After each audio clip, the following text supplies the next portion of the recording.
Good evening, and thank you, Jean, for that introduction. And before I introduce one of our special speakers tonight, I just want to take a moment to recognize Jean Karpinski, who is an amazing environmental leader.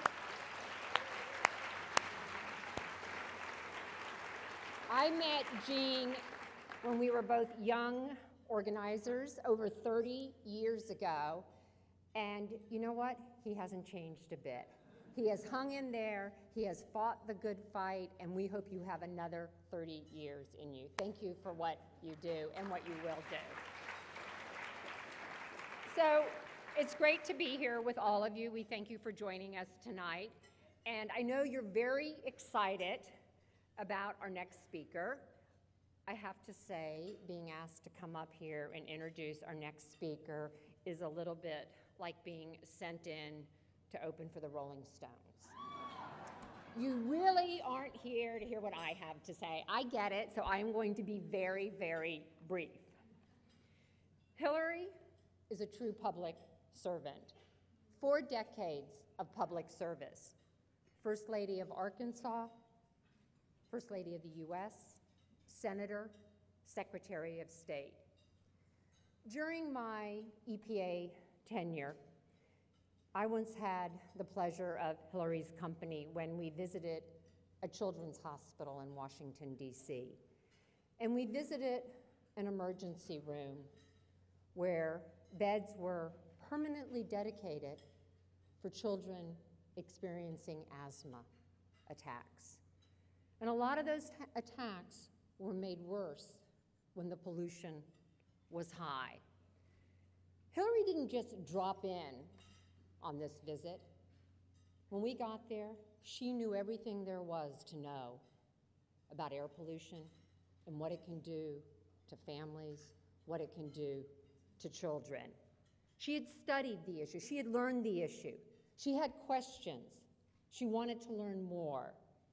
She asked me, how can we be more effective in helping these children? That is what Hillary does. She is a true friend of the environment. She has called the threat of global climate change the most consequential, urgent, sweeping collection of challenges faced by the nation and the world. Hillary, wherever life takes you in the next few months, we know that we can continue to count on you to raise your voice and your intellect in the efforts to combat climate change.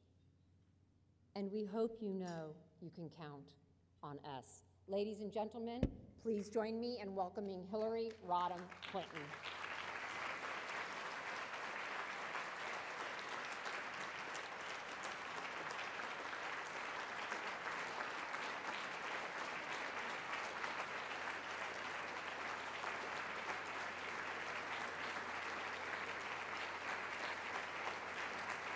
Thank you.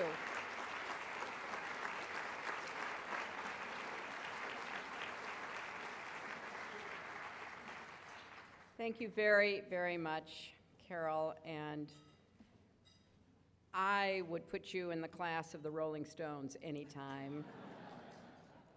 You've more than demonstrated your leadership in any cause that you put your mind to, and in particular, on behalf of the environment. The record that Carol established at the EPA, her service in both the Clinton and the Obama administrations has been so important for the causes that bring us here tonight. And Jean, I want to thank you. Jean, I'm sure all of you at LCV know, is so highly regarded in Washington as any debate about any of the issues that the League is focused on. Bring Jean to Capitol Hill, bring them to the administration. And it's always great for me to see him because I know that he comes with very pragmatic but passionate advice and expertise.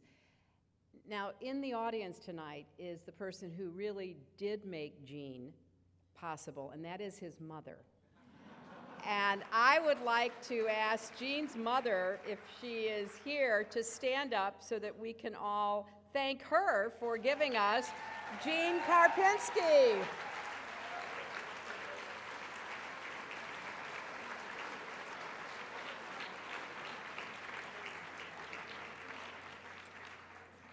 Well, this room is filled with more friends than I can possibly recognize, but I do want to acknowledge two members of Congress.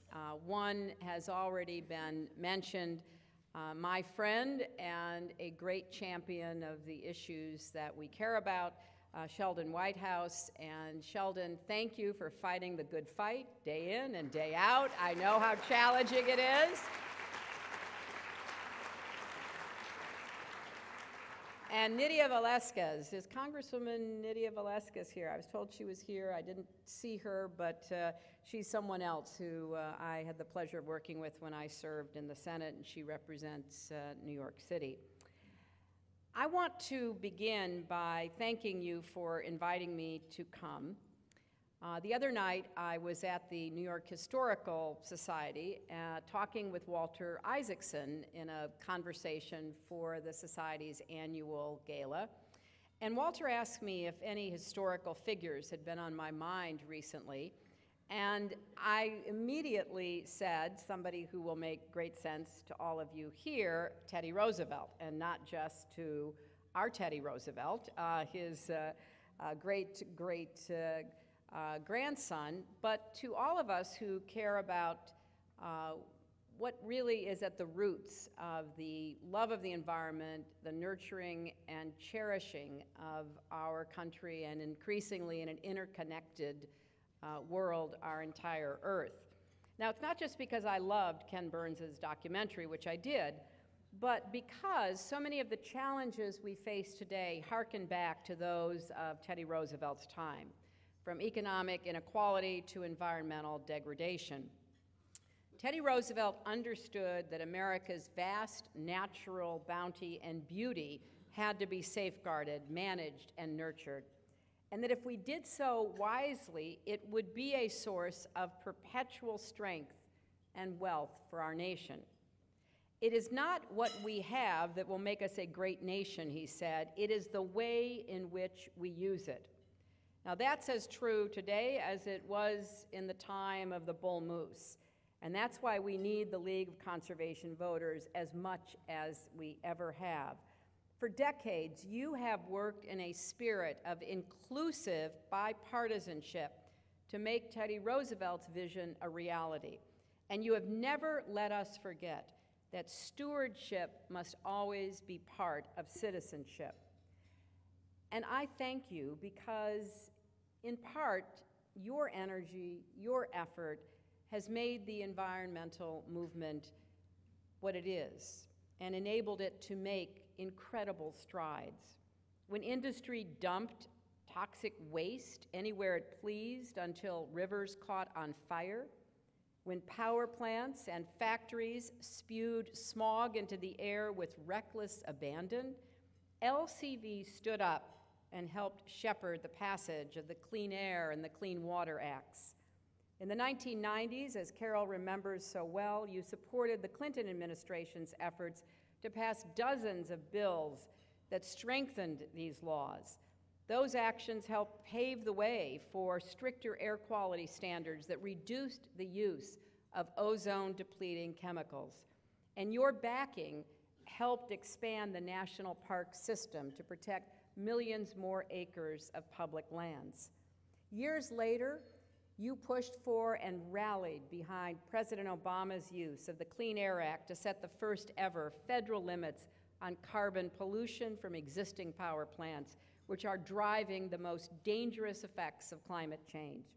As you know so well, power plants account for about 40% of the carbon pollution in the United States and therefore must be addressed and the unprecedented action that President Obama has taken must be protected at all costs. So this is an exciting time. From the administration's announcement last month of a $3 billion commitment to the Global Green Climate Fund, to that new joint announcement with China, to new rules under consideration for ozone. We continue to push forward, but that is just the beginning of what is needed. The science of climate change is unforgiving, no matter what the deniers may say. Sea levels are rising, ice caps are melting, storms, droughts, and wildfires are wreaking havoc. 13 of the top 14 warmest years in recorded history have all occurred since 2000. And this past summer, scientists found levels of carbon dioxide in our atmosphere not seen in hundreds of thousands of years. The political challenges are also unforgiving. There is no getting around the fact that the kind of ambitious response required to effectively combat climate change is going to be a tough sell at home and around the world at a time when so many countries, including our own, are grappling with slow growth and stretched budgets. Our economies still run primarily on fossil fuels, and trying to change that will require strong leadership and intense cooperation. But I like to remind people that just as this challenge is obvious, so is the opportunity it represents. New technologies and efficiencies hold the potential to help cut emissions while creating jobs and industries, enabling economies to leapfrog the dirtiest phases of development. None of this will come easily, but in that last month since the election, as Jean pointed out, Americans have demonstrated at the highest levels of our government that we are up to the task ahead.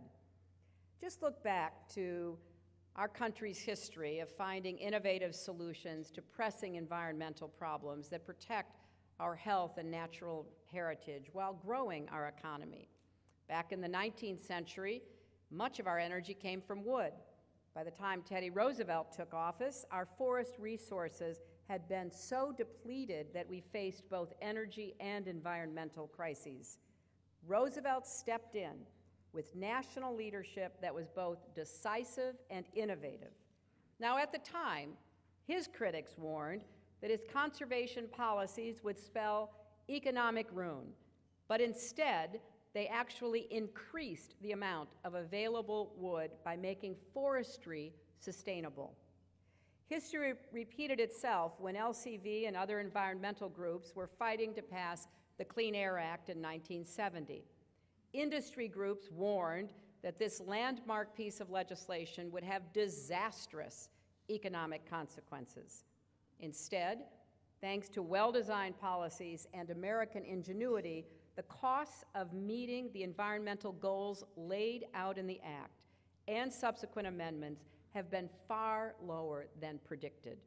And the economic and public health benefits have proven we do not have to choose between a healthy environment and a healthy economy.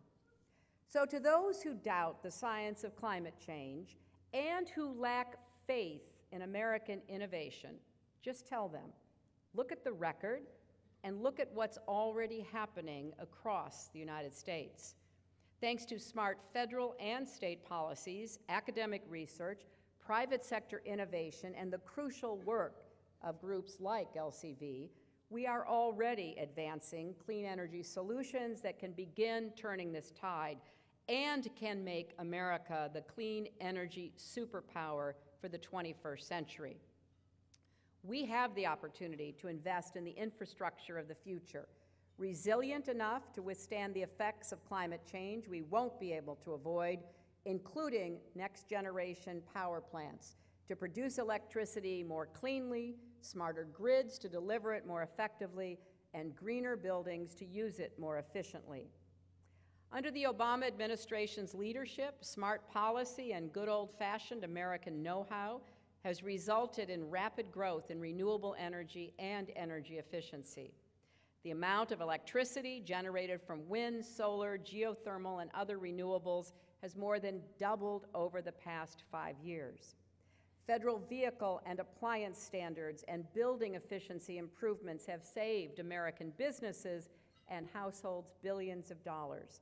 So, in many places, we are beginning to move past the old false choice between protecting our environment and growing our economy, and instead finally committing to do both. Now, I know many of us have serious concerns about the risks associated with the rapidly expanding production of natural gas, which is transforming our domestic energy landscape. Methane leaks in the production and transportation of natural gas pose a particularly troubling threat. So it is crucial that we put in place smart regulations and enforce them, including deciding not to drill when the risks to local communities, landscapes, and ecosystems are just too high.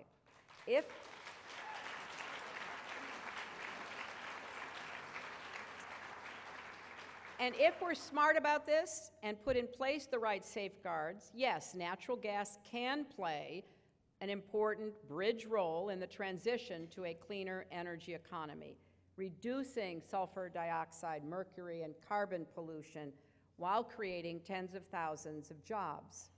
Now, the impact of the progress we are making in our country is being felt beyond our borders, because America's ability to lead the world on climate change hinges on what we do here at home.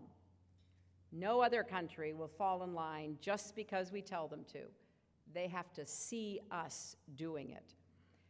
I know how hard it is to mobilize substantive progress on a global scale.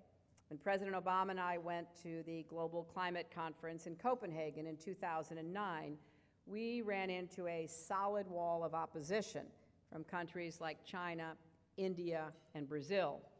The President and I literally had to crash a secret meeting between them to force real negotiations. We marched right by startled Chinese security officials. I had to duck under their outstretched arms. We got into the room. You should have seen the looks on the leaders' faces because they'd been dodging us all day. And the President said, "Wow, we've been looking for you." And then we sat down. Well, the persistence paid off because we did hammer out an agreement in Copenhagen that for the first time, all major economies agreed to make commitments to curb carbon emissions through 2020 and to report transparently on their efforts. We did not get everything we wanted, far from it, but we did lay a groundwork by getting them to make that commitment. So I was thrilled to see China join the United States in announcing post-2020 climate commitments, for the first time agreeing to slow, stop, and reverse its emission growth, to deploy up to a terawatt of clean energy to help make that happen. That is more clean energy than all the coal-fired power plants operating in China today. Now, because of past emissions, some additional warming is destined to occur over the course of this century, no matter what we do. But if we act decisively now, we can still head off the most catastrophic consequences.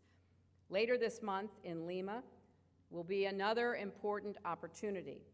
The discussions there will lay the groundwork for the UN Climate Summit in Paris next year, where I hope that the world will reach a strong agreement that is applicable to all, developed and developing nations alike. In pursuing these international agreements, the United States now has a much stronger hand to play because of the work being done by the administration. We're proving to the world we are serious, not only about meeting our own obligations, but also to helping other countries obtain the tools they need to develop more resilience to the impacts of climate change. So I am hopeful, not because I think we can invent our way out of this problem, although technological innovation will be crucial, but because I believe that Americans now have a path forward. There will be tough battles ahead on the world stage, in Congress, before the Supreme Court. And we will need you.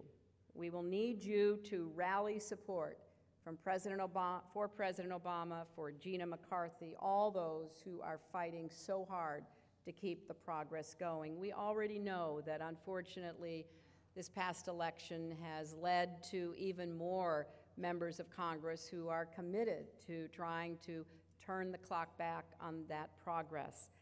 We need you, and we need more and more cities, states, NGOs, not-for-profits to join this battle, to make the case as clearly as possible. I was looking at some statistics the other day. Since 1990, Sweden has cut its emissions 25% and grown its economy 60%. We have real-world examples of what that can mean. You know, at the Clinton Climate Initiative, we're working with both public and private sector partners to develop innovative new financing tools to reduce carbon emissions and improve energy efficiency and spur investments in green construction. To date, we have secured over $10 billion in pledges from pension funds nationwide to invest in green building construction and retrofitting for commercial, industrial, and public buildings. 20% of that money has already been deployed, and those projects have generated more than 30,000 jobs. We need examples like that to build one upon the other. Those partnerships bringing everybody to the table to figure out those financing options to ensure that savings from green energy end up in the pockets of consumers. We know that if utilities become as committed to building new capacity through efficiency as they are through new supply, then we really will make progress. So this is an all-hands-on-deck challenge. Everybody has a role to play. And we're fortunate we have so many leaders who are showing us the way. One of them, Francis Beinecke, who is being honored tonight, has demonstrated consistent, persistent, pragmatic leadership at the National Resources Defense Council for years. She has really set an example for us all.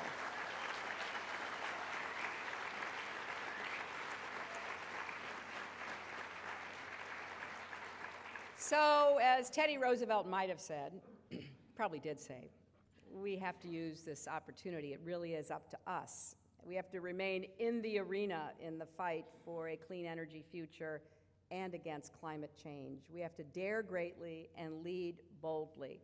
And I am absolutely confident that in that arena, Jean and all of you will be making the case and making it smartly and effectively so that we can protect our heritage and preserve our future. Thank you.